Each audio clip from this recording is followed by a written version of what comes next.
Comment créer des miniatures YouTube grâce aux intelligences artificielles? Dans cette vidéo, vous allez découvrir un tutoriel étape par étape. On va utiliser Midjourney qui est pour moi la meilleure intelligence artificielle pour tout ce qui va être création d'images, de 3D, peu importe le style. Et d'ailleurs, j'ai fait 2 autres vidéos sur cette chaîne, même 3 autres vidéos sur cette chaîne. Une qui vous explique comment utiliser Midjourney, une qui vous explique comment utiliser ChatGPT avec Midjourney et une autre avec le guide de plus de 500 styles Midjourney. Allez voir ces 3 vidéos, elles vont vraiment pouvoir vous aider à créer des meilleures compositions. Et même si aujourd'hui vous n'êtes pas graphiste, vous allez voir que les résultats sont bluffants. Donc aujourd'hui, on va utiliser Midjourney plus l'application Canva que vous connaissez peut-être et on va voir comment étape par étape vous allez pouvoir créer une miniature. Avant de commencer le tutoriel, je voulais absolument vous parler plus en détail d'un des gros outils qu'on va utiliser justement dans la vidéo tutoriel pour faire les miniatures, Midjourney. Alors Midjourney, c'est une intelligence artificielle qui est contrôlée sur Discord. Ici, par mon compte, j'ai l'accès au showcase de ce que les gens ont pu créer comme image. Et regardez ça, je trouve que cet outil est juste incontournable aujourd'hui. Je m'en sers vraiment pour tout. Dès que j'ai besoin d'une image en particulier, je m'en sers directement. Ici, sur Discord, pour vous montrer comment ça fonctionne. Vous allez dans un salon. Là, par exemple, moi, j'ai un compte gratuit. Donc, je vais dans un salon Newbie. Voilà. Et dans ce salon Newbie, je vais taper la commande Imagine et je vais demander des portraits de femmes de 20 ans dans un univers Heroic Fantasy. Et voici ce que j'ai pu obtenir. Donc ça, ce sont les premiers portraits que j'ai obtenus avec beaucoup de couleurs violet. Ça, ce sont les deuxièmes. J'aime beaucoup la dernière image de celui-là. Et ensuite, j'ai vu que certaines personnes utilisaient des liens pour créer des images. Donc, j'ai été chercher une image sur Internet, j'ai pris le lien de l'image et je l'ai mise sur Midjourney et je lui ai demandé de me faire de ce portrait un guerrier à l'épée et bouclier. Et regardez l'image, les images. Alors, à votre avis, qui est-ce? C'est quelqu'un de très connu, qui l'a été il y a quelques années, moins maintenant, mais en vrai, on le reconnaît très bien. N'hésitez pas à me dire dans les commentaires, d'ailleurs, si vous l'avez trouvé, à me dire qui j'ai utilisé pour faire cette image-là. Allez, c'est parti pour le tutoriel. Ok, on se retrouve sur Discord dans le salon de l'intelligence artificielle Midjourney. Si vous n'avez pas de compte Discord, vous pouvez vous en créer un très facilement sur le site discord.com. Ici, on va taper la commande /imagine et on va écrire Microsoft, RGB, on va y rajouter un emoji arc-en-ciel afin de faire comprendre à l'IA que nous désirons beaucoup de couleurs. On va ensuite rajouter no people et no faces. Et pour finir, on va demander le format 16/9. Là, Midjourney va nous créer ces images-là. Je vais choisir l'image numéro 3 parce que c'est celle que je préfère. Je vais lui demander de l'agrandir et ensuite, je vais l'enregistrer sur mon PC.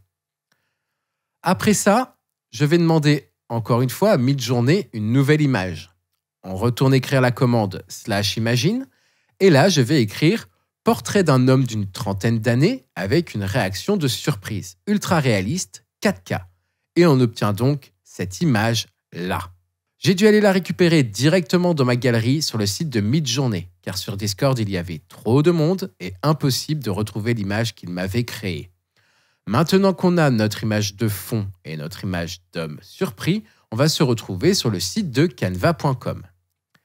En haut à droite, nous allons cliquer sur le bouton « Créer un design », puis sur « Dimension personnalisée » et on va lui demander un projet en 1920 par 1080.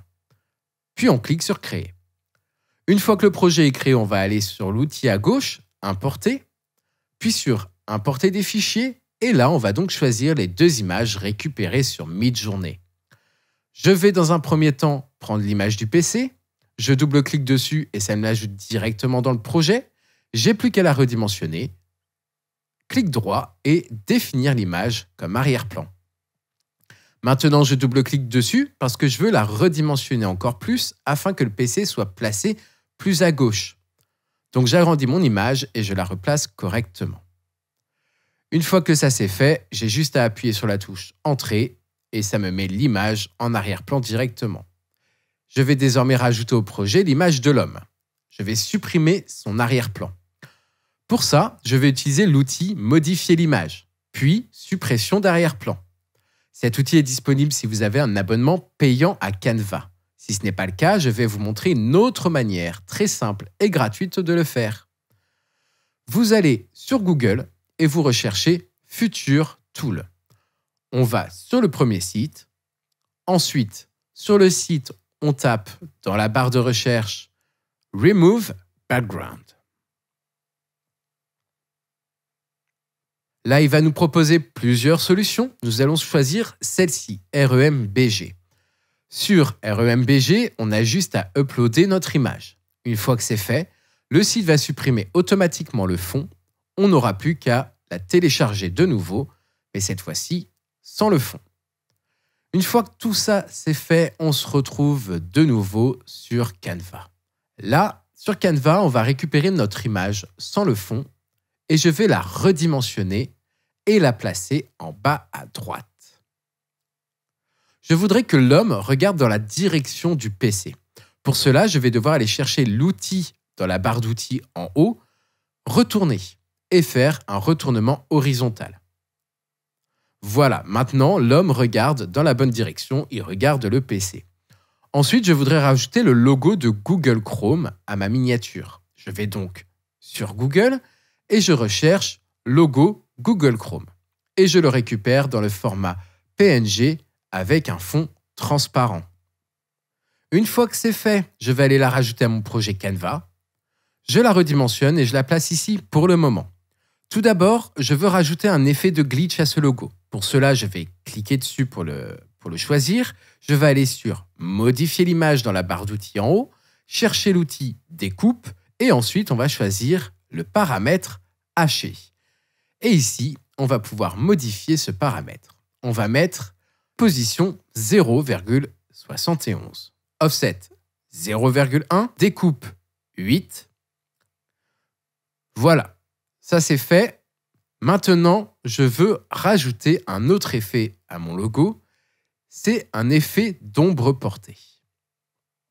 On retourne encore une fois sur le logo, modifier l'image, mais cette fois-ci on choisit ombre et dans ombre on choisit brillance. Et ici on va encore modifier et mettre ces paramètres là. Taille 23, transparence 100, flou 17 et la couleur on va mettre du noir.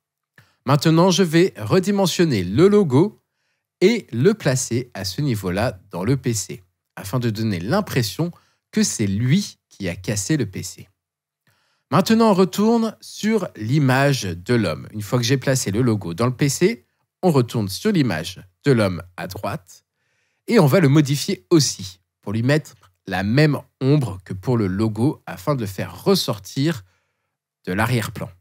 Donc, modifier l'image, ombre et brillance. Et là, cette fois-ci, on met taille 14, transparence 100 et flou 14. Et bien entendu, encore une fois, la couleur noire.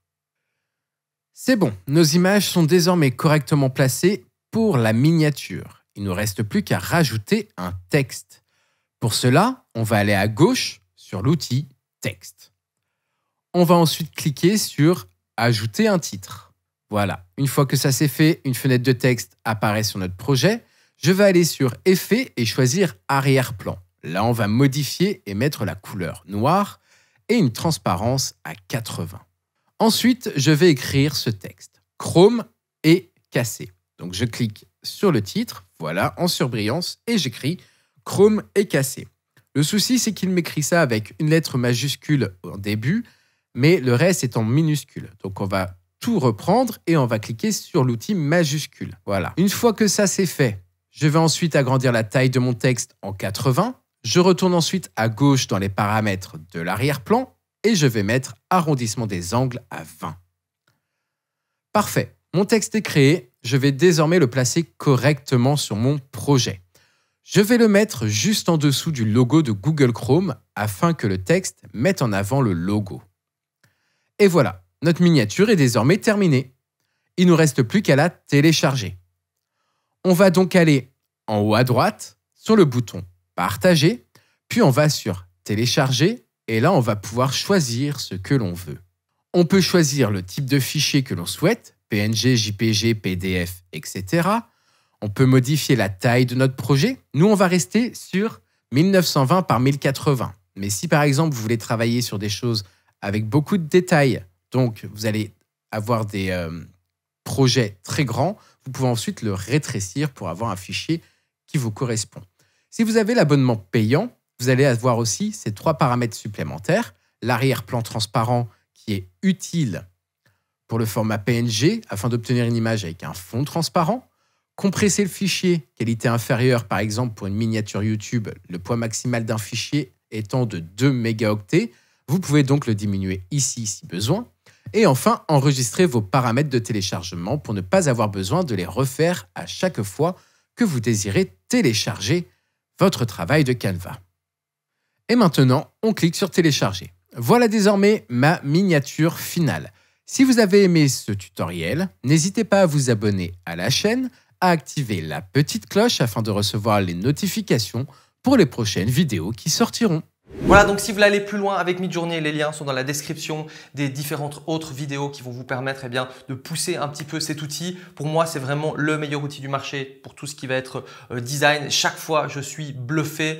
Et si vous voulez d'autres vidéos étape par étape, tuto, que ce soit pour votre business ou pour votre vie privée, n'hésitez pas à aller voir directement les vidéos, à vous abonner à la chaîne si vous avez aimé cette vidéo, à la liker. Si vous avez des questions, c'est dans les commentaires. Et je vous dis à bientôt pour une prochaine vidéo.